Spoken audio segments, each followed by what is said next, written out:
और ज़्यादा करनी पड़ रही है, क्योंकि कोविड-19 का जो समय चल रहा है, ये एक ऐसा समय है जो अचानक एक विपदा का समय, हम पूरी दुनिया में महामारी का समय चल रहा है और इससे निपटने का सब अपने-अपने तरीके से कोशिश कर रहे हैं। जो साइंटिस्ट हैं वो लोग अभी तक वैक्सीन निकालने में लगे हुए हैं, तो आयुर्वेद है वो अपनी तरीके से काढ़ा बता रहे हैं, सब तरीके की अलग-अलग चीज़ें। लेकिन सबसे बड़ी चुनौती की बात ये है कि अगर गंभीर रूप से विकलांगता है या बहुत बुजुर्गीती की स्थिति हमारे घर में किसी की है, उनकी देखभाल हमें ज़्यादा करने की ज़रूरत है।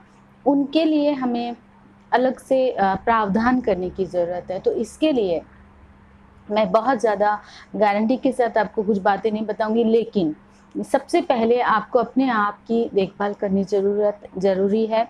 सबसे पहले आपको अपने स्वास्थ्य को मॉनिटर करने की ज़रूरत है। आपको बहुत सारे प्रिकॉशन लेने की ज़रूरत है अगर आप केयर का काम करें, क्योंकि केयरर एक ऐसी अवस्था है जिसमें हम तन-मन लगा के दूसरे की सेवा तो कर लेते हैं, लेकिन कई बार हम अपने ही स्वास्थ्य को इग्नोर कर जाते हैं और उसका इम्पैक्ट आपके शारीरिक और मानसिक स्वास्थ्य पे तो पड़ेगा ही, साथ ही आप जिनकी सेवा कर रहे हैं, उनकी भी शारीरिक और मानसिक अवस्था पे पड़ेगा। इसमें अगर आप आध्यात्मिकता का एक प्रकार से अगर सहारा लेते हैं, तो बहुत अच्छी बात है, because God's grace is very important. बहुत सारी ऐसी बातें हैं जो हम साधारण रूप से सोचें या समझने की कोशिश करें तो हम नहीं समझ सकते। आखिर ये विपदा आई क्यों? किसी को पता नहीं है, लेकिन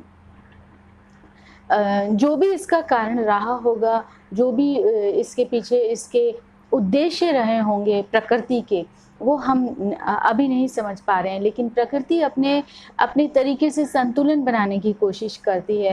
प्रकृति में हम संतुलित माहौल को बनाए नहीं रखते हैं, तो प्रकृति अपने तरीके से इस तरीके की विपदाएँ लाती हैं। तो लेकिन इसका मतलब ये नहीं है कि हम यूँ ही छोड़ दें। नहीं, आज मैं आपको बताना चाहती हूँ कि हम केरल के उसमें काम में बहुत ज़्यादा उद्देश्यपूर्ण कार्य करने की ज़रूरत है। नहीं।